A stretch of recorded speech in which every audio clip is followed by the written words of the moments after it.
এ বছরের গণেশ পুজোতে শিলিগুড়ির অন্যতম আকর্ষণ হয়ে উঠেছে সুকান্তনগর রয়্যাল মোড় গণেশ পুজো কমিটির মণ্ডপ।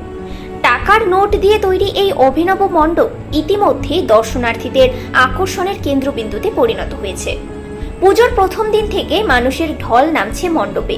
উদ্যোক্তাদের দাবি, এমন মণ্ডপ এর আগে কেউ দেখেনি।